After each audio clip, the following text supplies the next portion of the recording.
Hi, everyone. Here is a primer on the core concepts and tools of modern application security. Number one is static application security testing, or SAST. SAST is typically ran at the build process of the DevOps lifecycle and is what you would consider the start of the DevSecOps process. As a developer security champion, your job should not be to resolve every single vulnerability that comes out of these tools. What you should be doing is setting reasonable quality gates in your build pipeline that encourages your developers to think security first. SaaS doesn't just have to run in the pipeline. It can be ran independently by a centralized team or even embedded in your favorite IDE, such as Visual Studio or Replit. The main thing to understand is that you can't just wait for these SaaS tools to give you a list of vulnerabilities to resolve. You need to be proactive and use these tools in a way that doesn't negatively impact your developer teams. Number two is dynamic application security testing.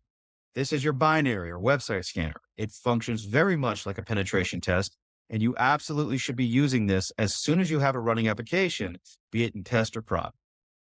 It is especially important to scan production applications as it will catch misconfiguration that may not exist in lower environments.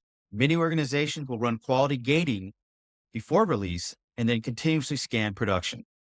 While SaaS scanners can overload you with false flags, DAST vulnerabilities will be real and immediately available for exploitation. So please pay close attention to these.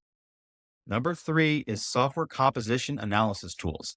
These are absolutely essential for any team that runs open source or third-party code, which is basically all of you. These generate an SBOM, or a software bill of materials, that can create a traceable supply chain of your third-party code. As a security champion, you should be paying very close attention to the vulnerabilities that come out of this so you can find an updated version or switch to a more secure option. For managers or principals, an SCA tool will generate a list of licenses you need to obtain for any third-party software your developers are using. And as a bonus, number four, threat modeling. Threat modeling isn't a tool, although there are tools to help you do it.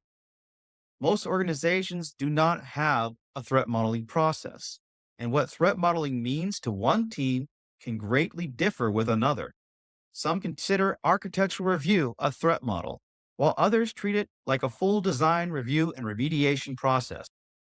Books on the subject are large, and I dare you to read one without falling asleep within 10 minutes. I can simplify it for you, though. A threat model is basically a full review of the attack surface of a new or existing application. To do a proper threat model, you need to have a design architecture of the application you are reviewing, which, by the way, many teams may not have. So a good threat modeler will need to be able to help them create one. That's why your threat modelers are usually the most experienced or highest performing members of your security team. A good threat model can save your engineers a lot of time while making sure your application is secure by design.